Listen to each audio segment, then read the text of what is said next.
I think it's a cause that all Canadians hold dear, supporting our troops and how to do that and to assist them in some of the things that they need. We're going to be talking about very difficult to support them with golf. We're joined today by Peter Atkinson and Greg Lagacé, who are organizing a tournament coming up. Gentlemen, thank you for being here today. Let's talk about this first, Greg, with the cause.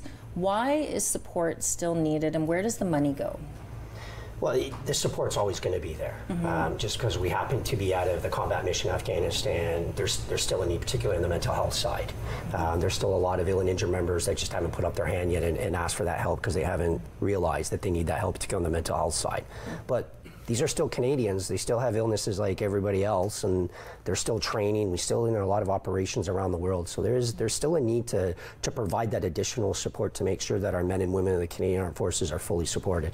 So give me an idea of a program or something where a tangible example of where the money raised at the upcoming golf tournament, where it will be spent.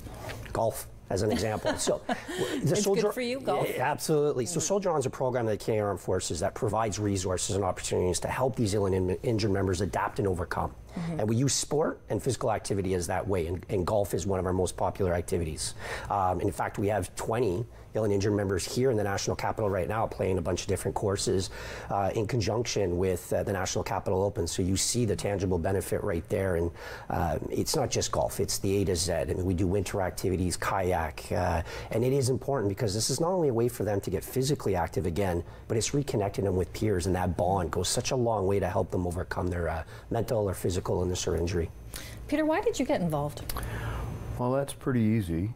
I run our operations division in the Canadian Force Morale and Welfare Service, and my boss, Commodore Sean Candela, said, "Peter, I'd like you to run the National Capital Open this year." And I said, "Not a problem." And that was it.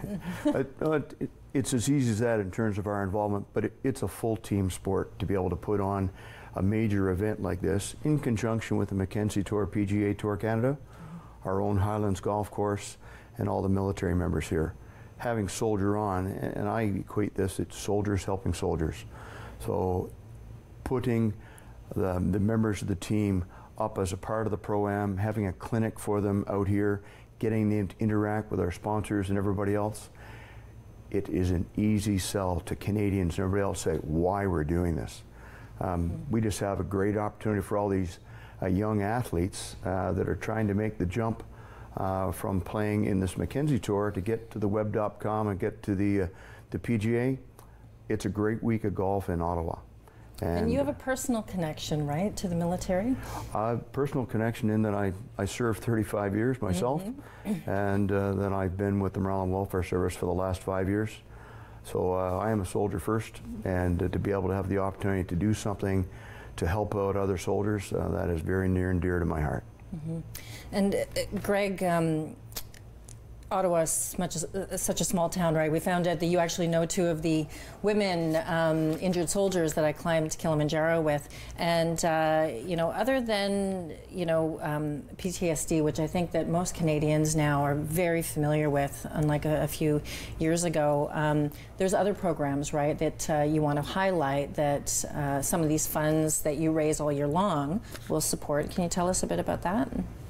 Well, we have a lot of sister programs that we work with, absolutely. I mean, we're not the sole program out there that's helping the men and women of the Canadian Armed Forces. So Kim Fawcett that you're referring to and Kara McCoy were actually at the first ever Soldier On event.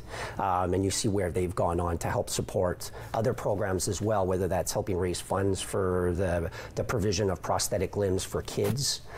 So we may be one of the programs that helps these ill and injured get moving again, or as we like to say, adapt, overcome, and soldier on.